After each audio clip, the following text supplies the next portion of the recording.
وصلنا للتجهيزات النهائية بعزومتنا. أنا عملت مفتول صار جاهز.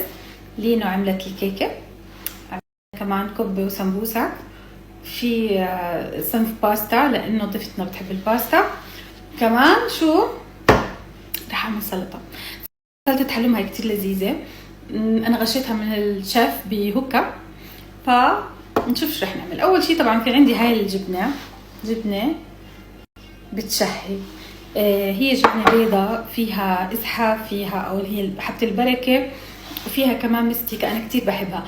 حلو، تيجي بأكياس فاكيوم من تراث منتجات جدي، ودائما هم أشياءهم بتشهي. الحلو إنها ما بتكون مالحة، فأنا بنقعها بس يعني شي ساعتين أو مرات ليلة، بس الصبح بتكون تمام أمورها وبتشهي، ما بتفرط على القلي أبدا، روعة يعني. فهلا هاي هي الجبنة اللي رح استعملها أنا فوق السلطة. هلا شوفوا السلطة هون جهزت لها كمشة خضرة، فلفل ملونة، خس، بندورة تشيري، خيار، ايش عندكم خضرة بتحبوا تحطوها حطوها. فهدول هم الخضرة جهزناهم، هلا حنفرمهم عشان نحطهم. فوقهم حنحط هاي الجبنة، حنقطعها كيوبس او سلايسز زي ما انتم بتحبوا، ونقليها بزيت زيتون، بنحط على الوجه. وش رح نحط كمان على الوجه؟ رمان. جهزنا الرمان هذا الوجه. هلا الفكرة بالصوص، الصوص اللي بنستعمله إلها اسمه كوكتيل صوص، سهل كتير ولذيذ وأنا بحبه، وعن جد بيعمل فرق، بصير يعني إبداع مثل سلطات المطاعم. فعنا أول شي كاتشب، مايونيز، كاتشب ومايونيز نحطهم مع بعض.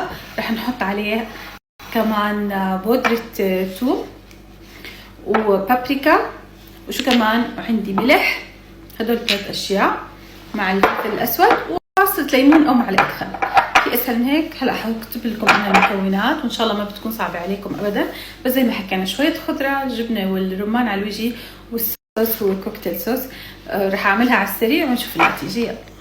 التريك تعلمتها منكم إنه لما بدي أقلي جبنة أخليها أحطها بدون زيت بالأول لحتى تطلع كل ميتها، بعدين أحط الزيت بالآخر. فعلا كتير بتطلع لذيذة.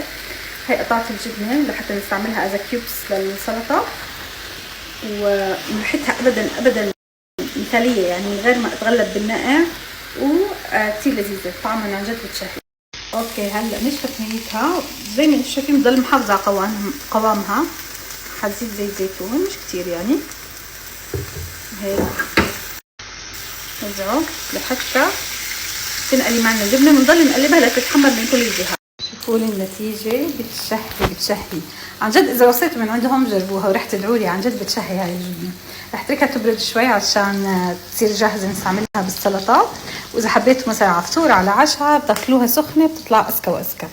يلا حنحضر الصوص مع بعض ونكمل السلطة.